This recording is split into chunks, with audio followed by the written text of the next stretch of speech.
We're here at Sierra Harvest's Food Love Project. Behind me is a technique of planting called Three Sisters. We're going to show you how to do that today.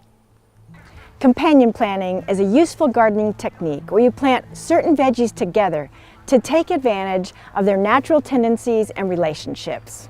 This is a technique that's been practiced for centuries, and most famously with the Three Sisters planting. The Three Sisters is a combination of three plants working together. Sister beans deposit nitrogen from the air into the soil in a form that the plants can use. Plant pole beans such as Blue Lake, Scarlet Runner, or Italian Snap, not bush beans. Sister corn provides support for bean vines to climb upon. Plant your favorite. You can use sweet corn, dent corn, popcorn, or even a combination. And sister squash shades the ground with its large leaves to provide a good growing environment for all the sisters. Squash can be winter type or summer types or both. There are many variations on a Three Sisters garden layout, but all of them plant the sisters in clusters on low, wide mounds rather than in a single row.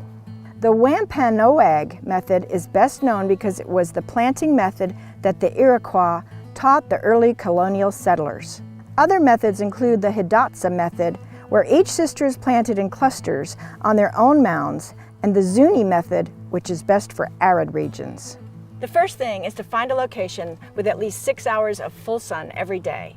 The soil should be full of organic matter and weed-free. We're going to build a mound, which we're going to plant the Three Sisters in.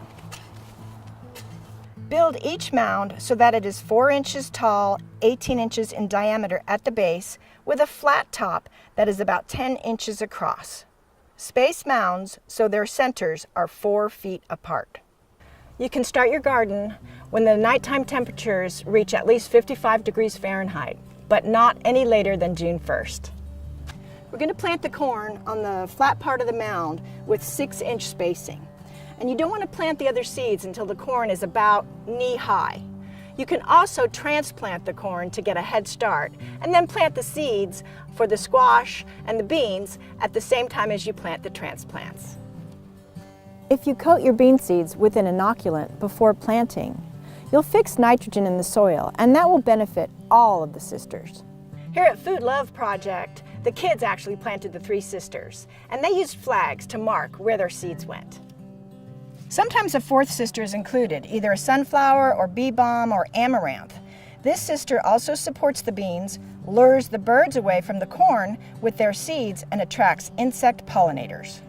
This Three Sisters mound is about a month old, and it's a perfect example of having 4 to 5 corn stalks in the middle with the fourth sister as an amaranth.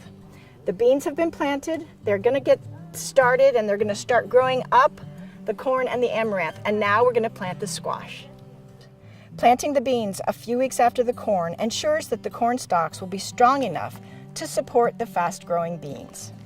We're planting the squash now that the beans are about 6 inches tall. Spacing should be about 18 inches apart. For a mound this size, that means about 5 squash plants. You might want to put 2 seeds in each hole just in case you don't get 100% germination. And they go around the perimeter of the mound. Plant your Three Sisters garden, which is companion planting at its best, and grow organic for life.